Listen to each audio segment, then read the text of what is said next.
Ada berbagai istilah di dalam penyebutan hukum administrasi negara. Berikut akan disajikan berbagai penyebutan hukum administrasi negara dari berbagai negara. Di antaranya, pertama, Administrative Recht yang dikenal di negara Belanda. Kedua, Verwaltungsrecht yang dikenal di Jerman.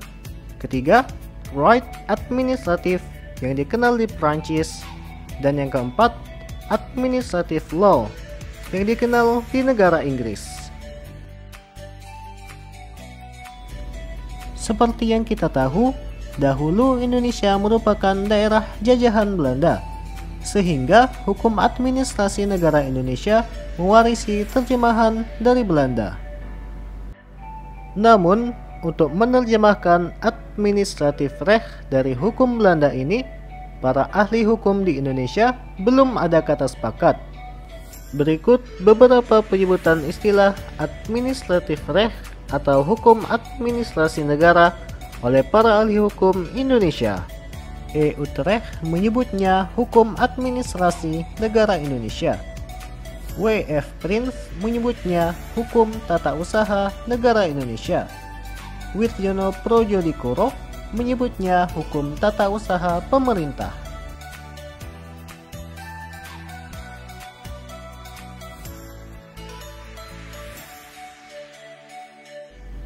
Rapat Staf Dosen Fakultas Hukum Negeri Seluruh Indonesia 1973 di Cirebon memutuskan menggunakan istilah hukum administrasi negara.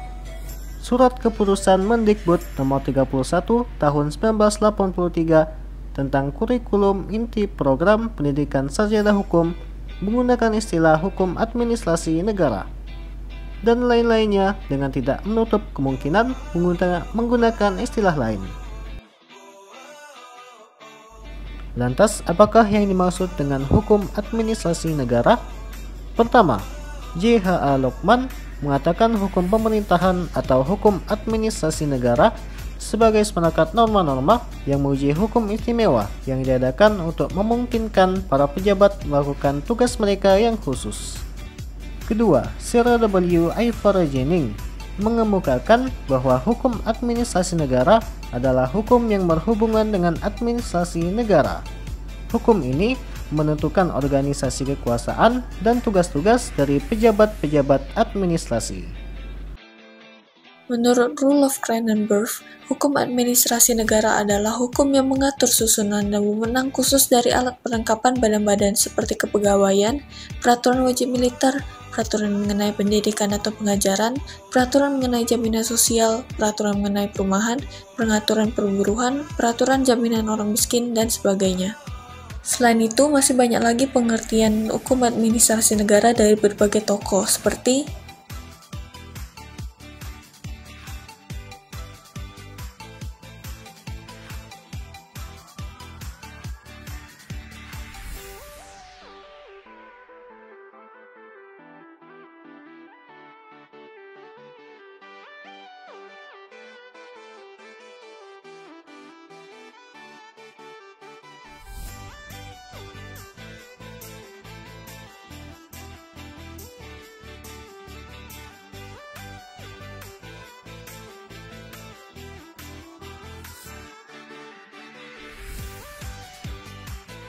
Jadi kesimpulannya, hukum administrasi negara adalah hukum yang mengatur dan mengikat alat administrasi negara dalam menjalankan wewenang yang menjadi tugasnya dalam melayani dan memperhatikan kepentingan warga negara.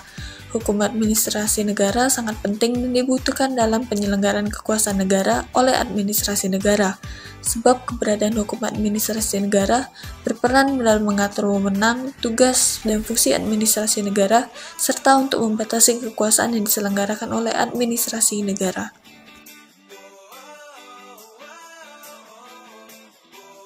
Ruang lingkup hukum administrasi negara.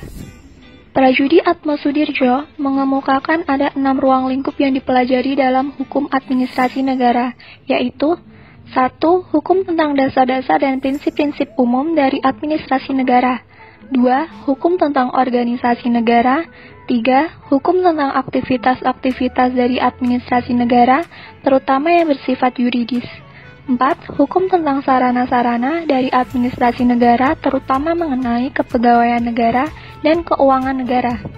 5. Hukum administrasi pemerintah daerah dan wilayah yang dibagi menjadi 4, yaitu hukum administrasi kepegawaian, hukum administrasi keuangan, hukum administrasi material, dan hukum administrasi perusahaan negara. 6. Hukum tentang peradilan administrasi negara. Kusumadi Pujasawajo membagi bidang-bidang pokok hukum administrasi negara menjadi 4, yaitu 1. Hukum tata pemerintahan, 2. Hukum tata keuangan termasuk hukum pajak, 3. Hukum hubungan luar negeri, 4. Hukum pertahanan dan keamanan umum.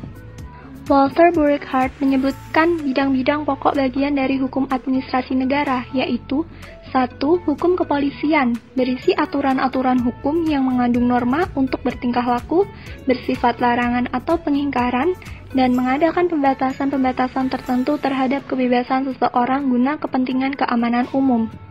2. Hukum perlembagaan, yaitu aturan-aturan hukum yang ditujukan kepada penguasa untuk menyelenggarakan perkembangan rakyat dan pembangunan dalam lapangan kebudayaan, kesenian, ilmu pengetahuan, kerohanian, dan kejasmanian, kemasyarakatan, dan lain-lain, atau pendidikan dan pengajaran di sekolah-sekolah, perpustakaan, tentang rumah sakit. 3. Hukum keuangan, yaitu aturan-aturan hukum tentang upaya menyediakan perbekalan guna melaksanakan tugas-tugas penguasa, misalnya aturan tentang pajak, bea dan cukai, peminjaman uang bagi negara, dan lain-lainnya. Selain itu, masih banyak lagi ruang lingkup menurut para tokoh-tokoh yang ada,